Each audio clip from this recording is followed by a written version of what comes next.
Shalom, shalom, mes frères et sœurs. Alors, la dernière fois, nous avons commencé à parler de la question, à se poser la question, qu'est-ce qui fait notre force? Là, aujourd'hui, on va donc essayer d'approfondir le sujet et surtout de vraiment trouver les réponses. Donc, aujourd'hui, on va traiter la suite de cette question qu'on avait commencé à traiter la semaine dernière. Qu'est-ce qui fait ta force? Alors, comme d'habitude, pour commencer, on va prier. Seigneur merveilleux souverain, je te loue et je te remercie pour ta grâce envers nous. Je bénis ton nom et je prie que ces paroles que tu m'as donné de partager aujourd'hui soient des graines qui nous fortifient tous, au-delà même de la mesure dont nous avons besoin, afin que l'ennemi soit désarmé face à la riposte que nous allons exercer. Je crois, Seigneur, que nous allons être bénis et fortifiés aujourd'hui et que tu vas te glorifier dans notre attitude de fidélité, de combativité, avec l'aide précieuse de ta parole et de ton Saint-Esprit.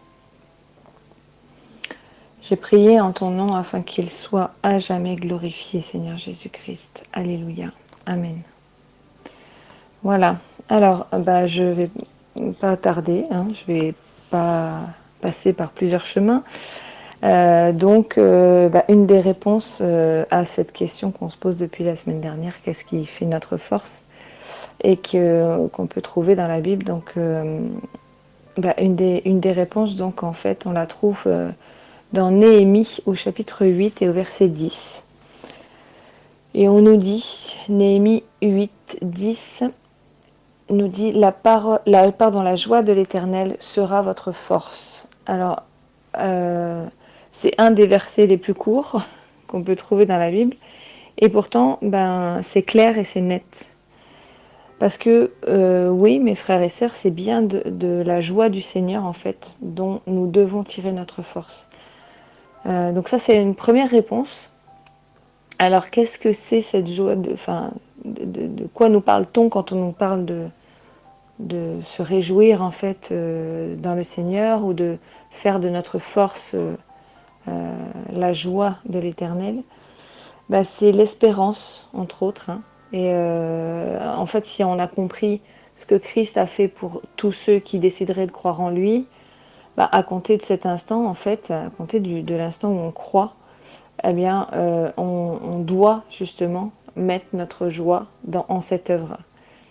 Paul rendait grâce à Dieu concernant les frères saints et fidèles qui étaient à Colosse, parce qu'ils avaient l'espérance du salut.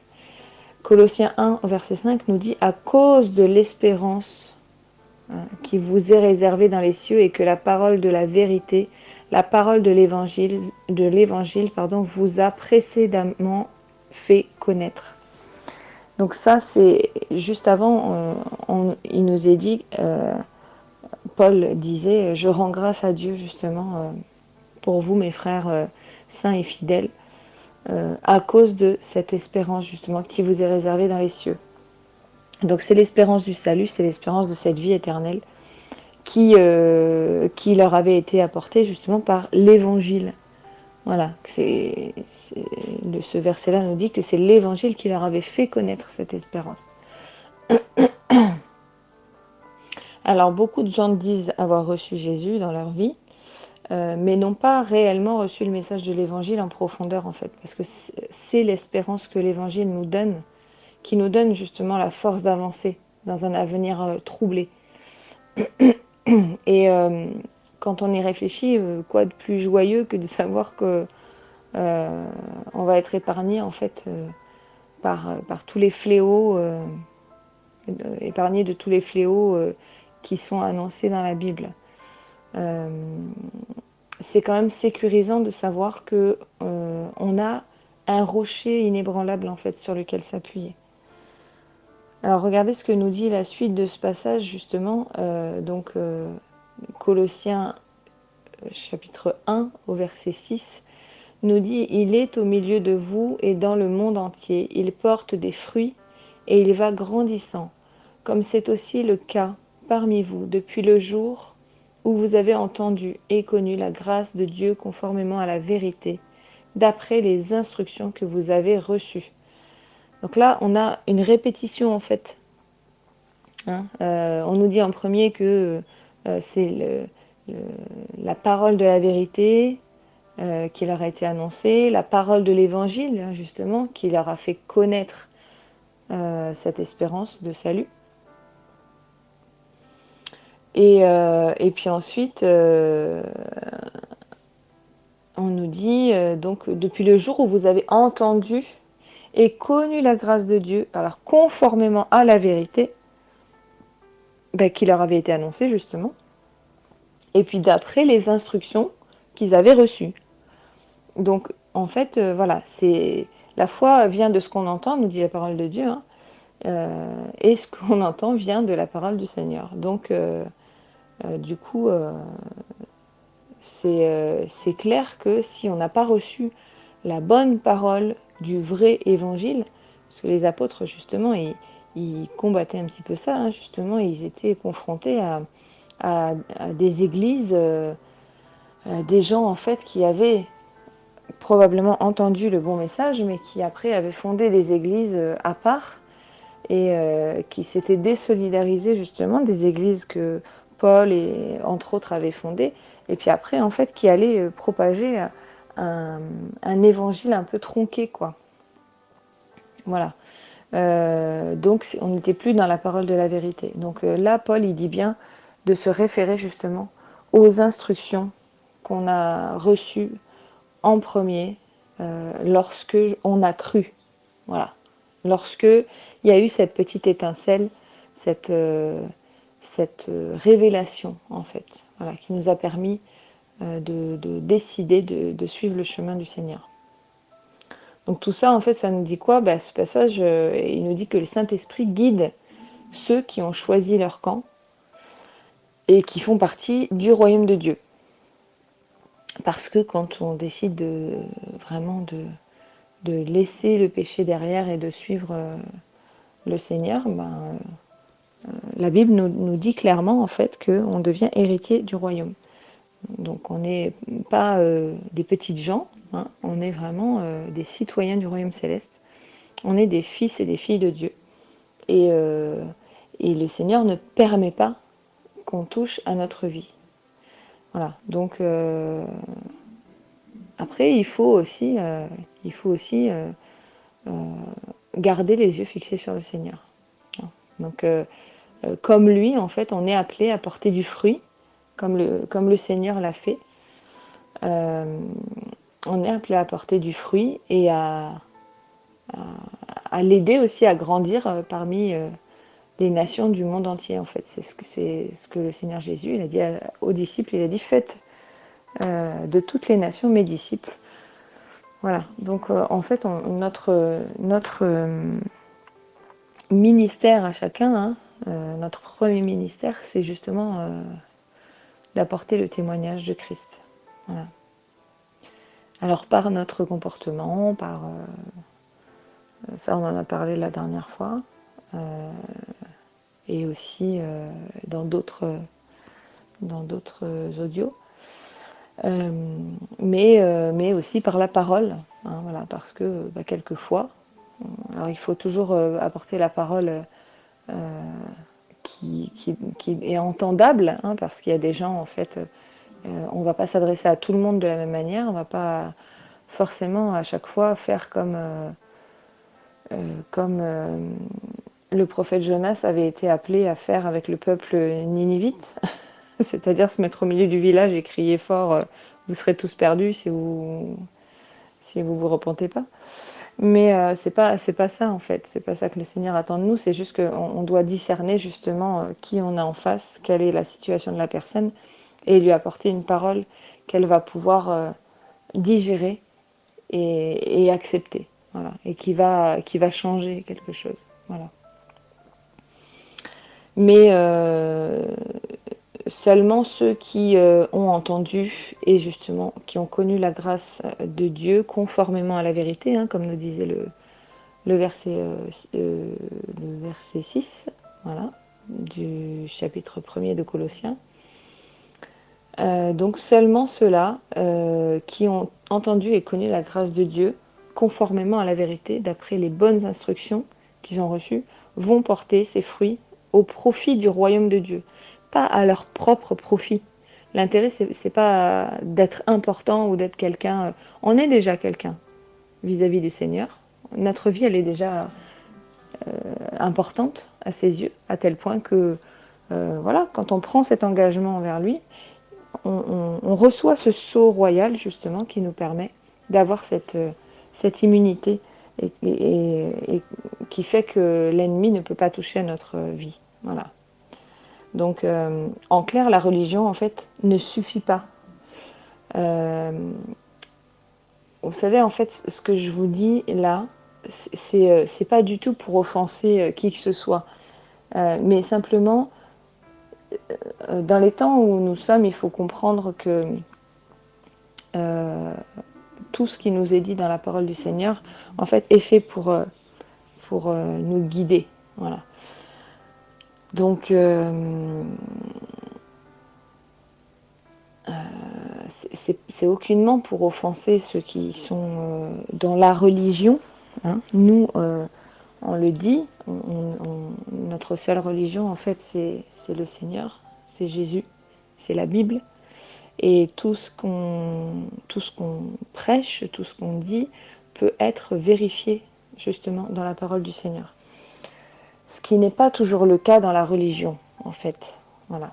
Et donc c'est pour ça que je dis qu'en clair, la religion, au stade où en est le monde, et à l'heure qu'il est, ne suffit plus. Hein, parce que quand on fait le bilan, en fait, hein, on peut se rendre compte que toutes ces années de religiosité, en fait, ne nous a pas forcément fait avancer dans la parole du Seigneur, voilà, et dans sa présence. Alors pour certains, tout ira bien, hein, et tant mieux pour eux, tant qu'ils seront religieux, et tant qu'ils iront à l'église, brûler des cierges, etc. Et faire une prière par semaine. Mais clairement, c'est pas ce que le Seigneur attend de nous, en fait. Voilà.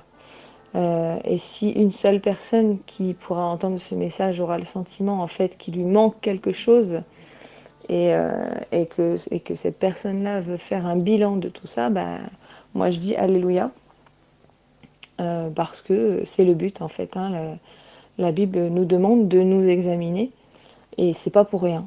Hein. Même la personne la plus active dans le ministère que le Seigneur l'a appelé à accomplir doit s'examiner. Paul le faisait, et c'est celui qui a mis en place le plus d'églises.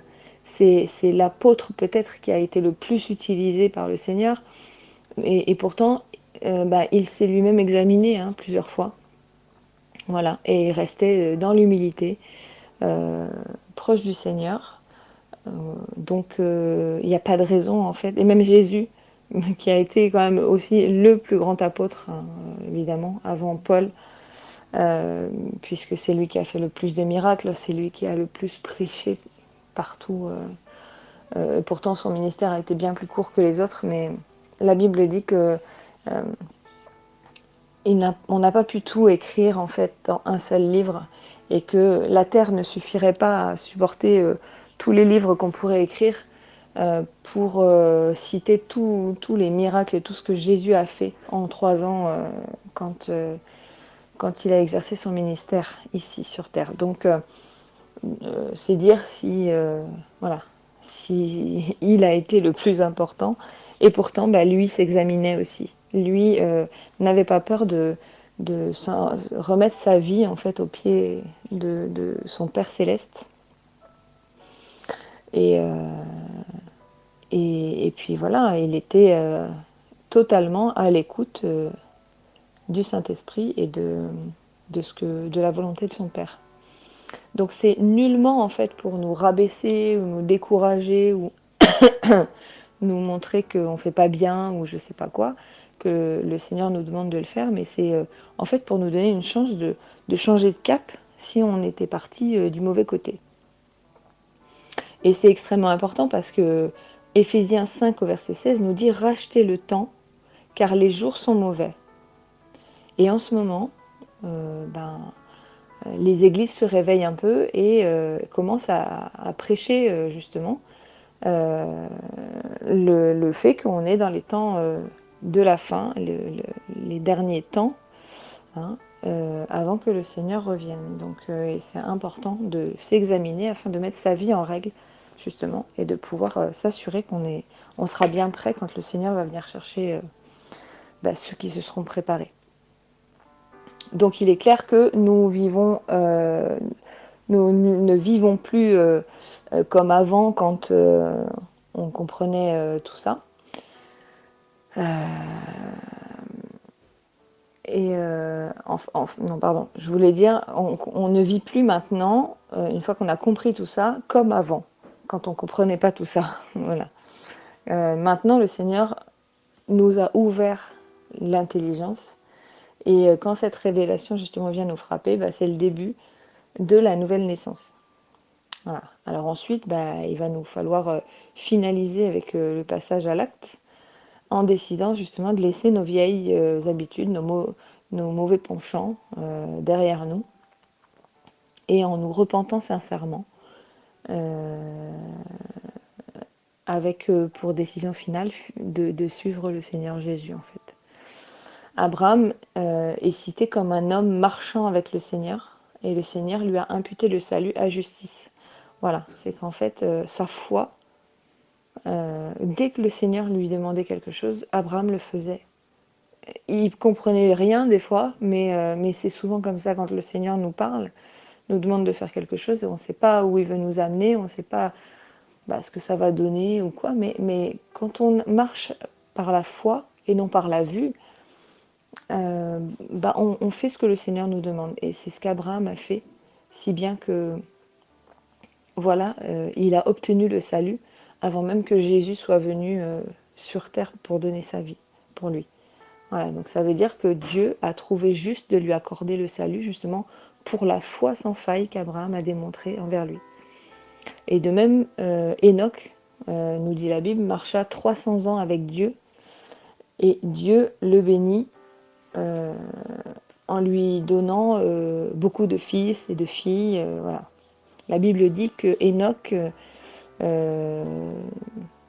marcha avec Dieu, puis il ne fut plus parce que Dieu le prit. Voilà, donc en fait, il n'a même pas vu la mort en fait. Il a été enlevé comme cette promesse que nous avons d'être enlevé lorsque le Seigneur viendra nous chercher, si on n'est pas mort avant. Voilà. Si on ne passe pas par la mort avant, mais voilà, nous, on a cette promesse en tant que chrétiens. Si on fait partie de cette génération, eh bien, si on se prépare, on peut faire partie de ceux justement que le Seigneur épargnera de l'épreuve de la mort. Donc c'est quand même glorieux. Enoch, lui, il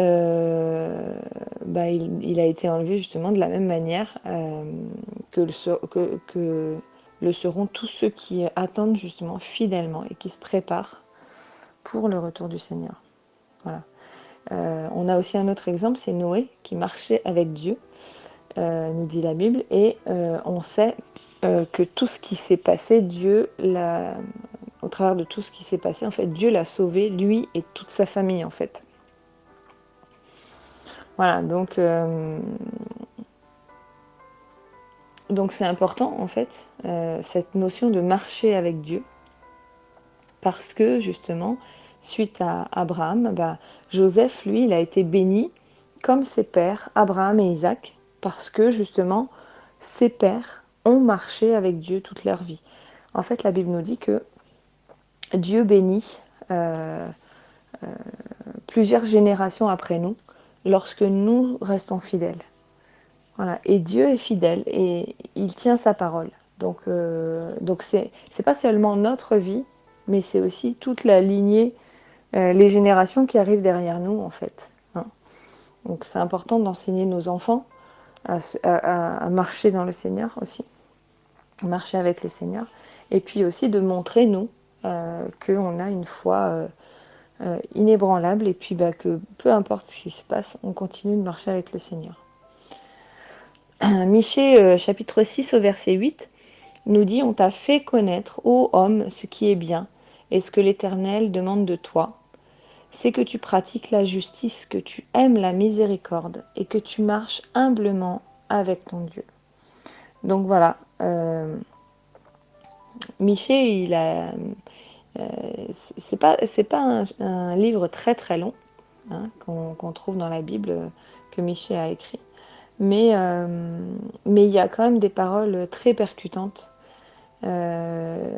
dont on peut largement s'inspirer et garder un peu dans notre livre de chevet. Voilà, pour se les rappeler chaque matin, parce que c'est quand même important ce qui est dit là, ce que l'Éternel attend de nous. Voilà, c'est justement qu'on pratique la justice, pas la nôtre, pas celle du monde, hein, celle que le Seigneur, avec lequel le Seigneur nous a justifiés. Hein, donc la justice de Dieu, selon les préceptes et les lois du Seigneur. Qu'on aime la miséricorde, donc en fait qu'on soit miséricordieux envers les autres, hein, et puis qu'on pardonne, qu'on soit empathique, qu'on soit attentif, qu'on ait pitié aussi, comme était le Seigneur Jésus. Et justement, hein, dans le sermon sur la montagne, hein, que Jésus a fait, dans les béatitudes, on trouve justement cette partie où il dit heureux les miséricordieux parce ils trouveront la miséricorde. Oui, parce que tous ceux qui auront été miséricordieux envers les autres, en fait, recevront cette miséricorde au centuple, dans leur vie éternelle auprès du Seigneur. Voilà. Et puis pour finir, on nous demande justement de marcher humblement avec notre Dieu.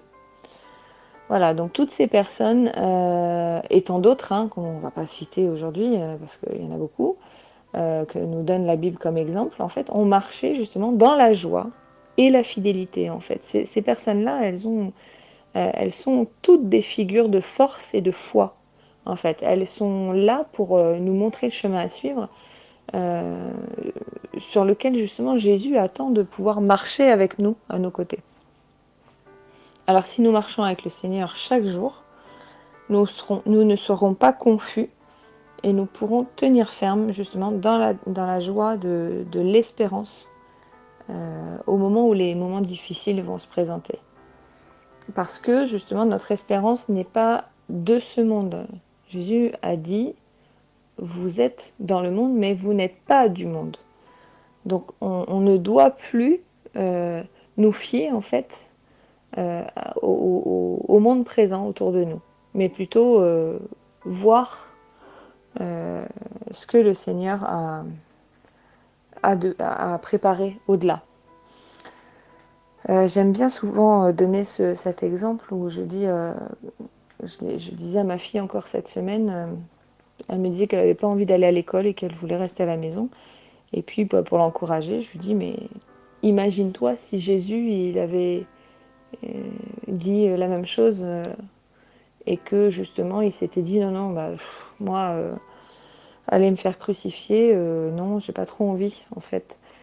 Donc l'idée en fait c'est que Jésus, il était suffisamment proche de Dieu pour que le Seigneur lui ait dit justement, lui ait expliqué les grandes lignes en fait de l'importance de ce passage sur la croix, parce que en fait il avait cette promesse, et Christ il savait justement qu'en passant par la crucifixion, il allait non seulement être glorifié lui-même, mais en même temps être un sujet de gloire pour Dieu, parce qu'il allait pouvoir apporter le salut, justement, il allait ouvrir le chemin du salut à une multitude de gens.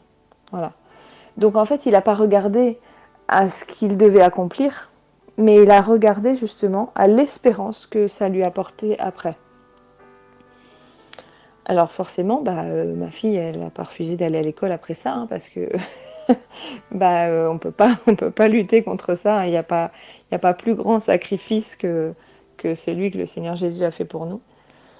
Et merci Seigneur, parce que voilà, c'est une grâce qui est indéfinissable en fait. Donc voilà. Donc pour en revenir en fait à ce qu'on disait, si on marche avec le Seigneur chaque jour, on ne sera pas confus. Et puis on va pouvoir tenir ferme, voilà, dans la joie, dans l'espérance, au moment des difficultés, parce que justement notre espérance n'est pas périssable. Voilà, petit à petit, le monde s'effondre, tandis que le retour du Seigneur Jésus approche. Et ceux qui ont compris justement le but final du diable ont pu justement découvrir ce monde sous son vrai visage. Au moment où la révélation du Seigneur, de la grâce du Seigneur leur a été faite, ils ont sans doute saisi justement la présence démoniaque qui agit sur ce monde. Donc c'est ce qui les aide aussi à avoir pitié justement de ceux qui se perdent. Et puis c'est ce qui leur permet justement de les aimer comme le Seigneur le demande, avec patience, avec compassion, parce que je pense sincèrement que quand on reçoit cette grâce du salut, on ne peut plus être individualiste et égoïste. En fait, on a juste envie de partager cette grâce. Voilà, pour que les autres puissent bénéficier de ce trésor qu'on a reçu nous-mêmes.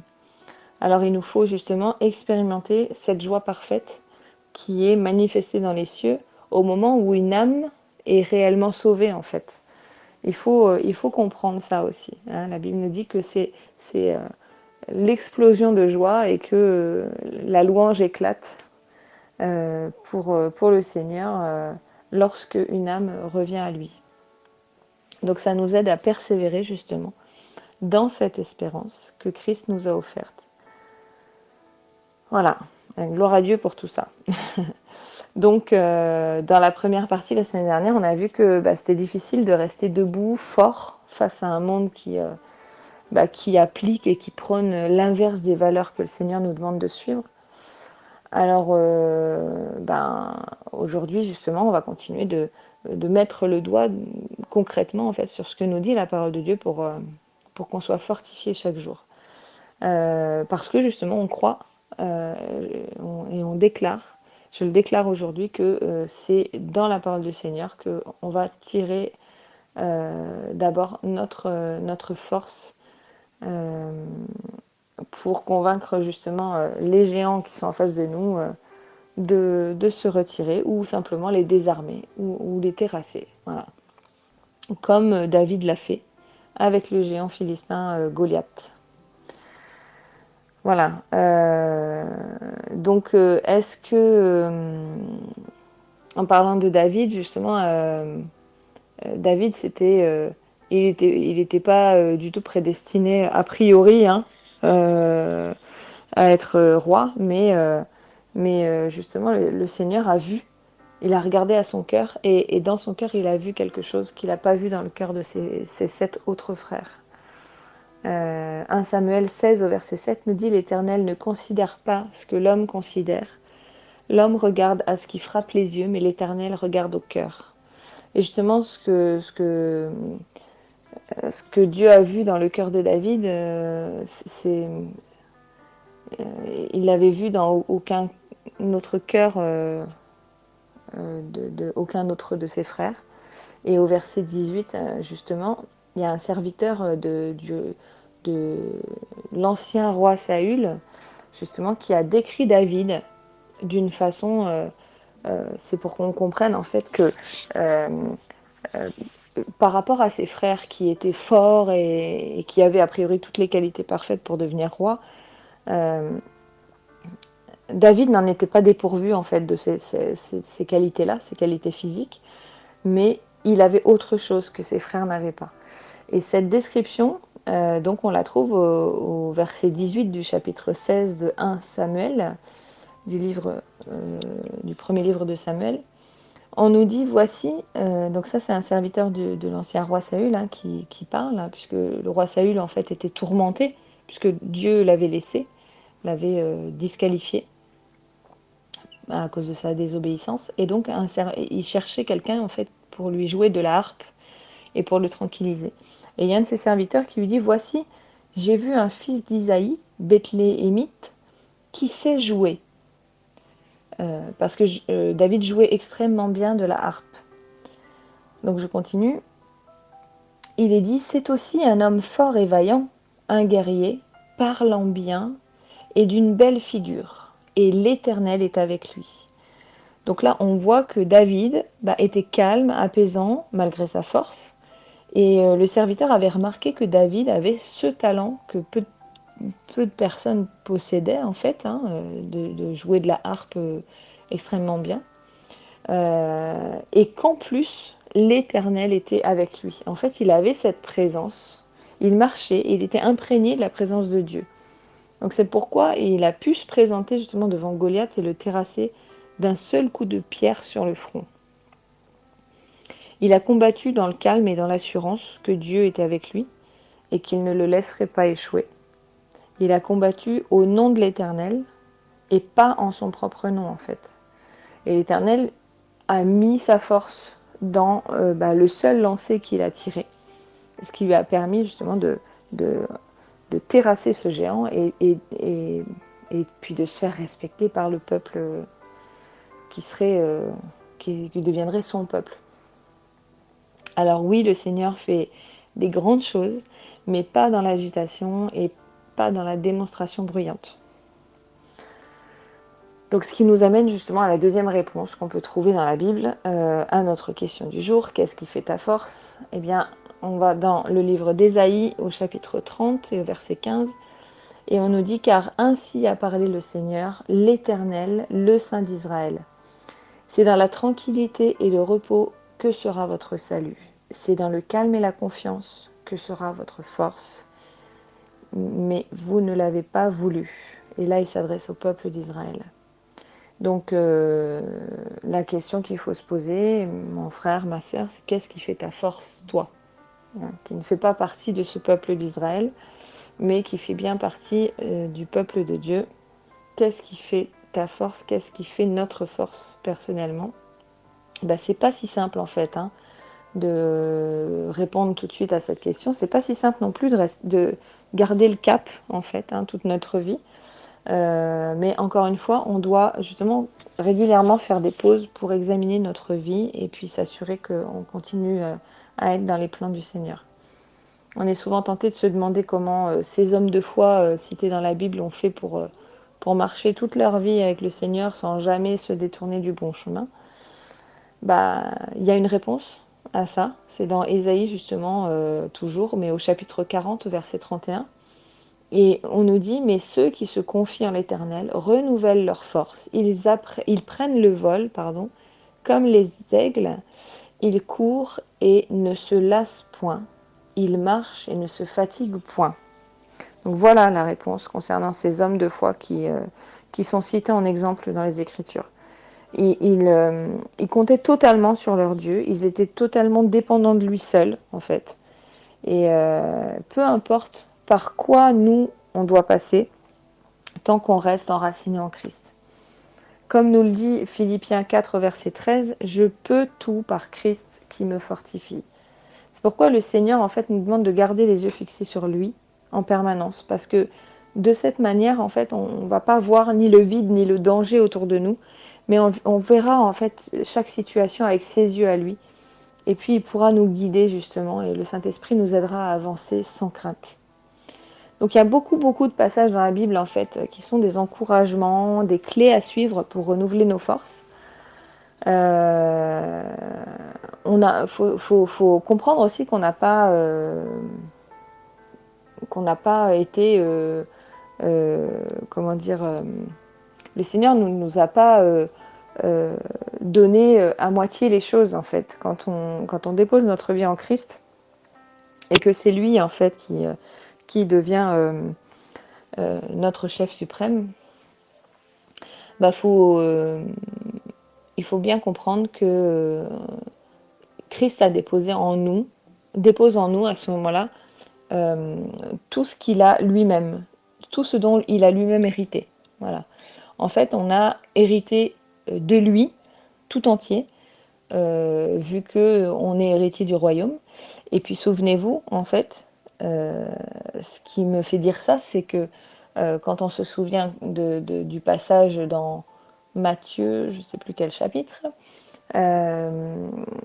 Jésus disait, quand il prêchait au peuple d'Israël, repentez-vous, car le royaume des cieux s'est approché de vous. Donc ça, on le trouve dans les évangiles. Hein. Bah, tout simplement parce que c'est lui le royaume. Voilà. Tout est à notre disposition parce que si on construit notre maison, nos fondements de vie sur Jésus lui-même, on va bénéficier justement des mêmes avantages divins et royaux que lui. Voilà. Et pour exemple, en fait, qu'a fait Jésus en premier quand il est remonté au ciel? Il nous a envoyé le Saint-Esprit pour que justement on soit jamais seul, pour qu'il soit notre guide, notre conseiller, notre ami, notre consolateur, etc. Et,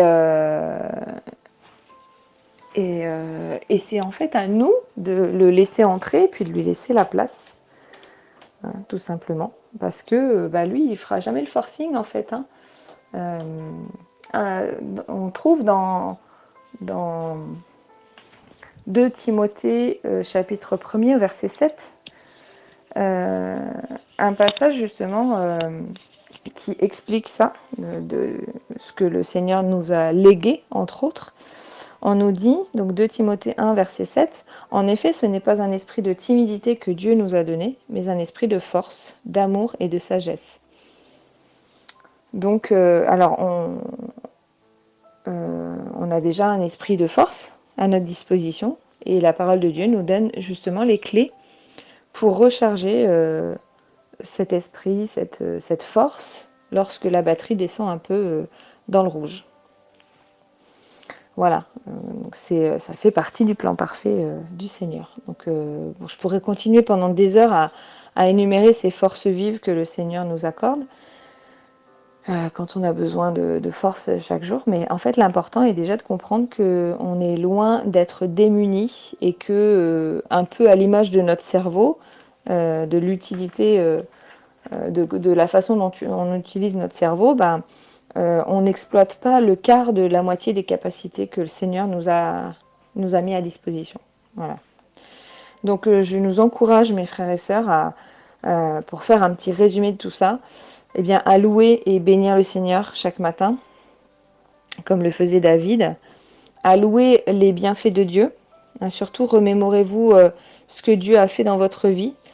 Et si vous vous dites, j'ai pas de souvenir que Dieu ait fait quoi que ce soit d'extraordinaire pour moi, dites-vous bien que c'est par sa grâce que vous respirez, déjà.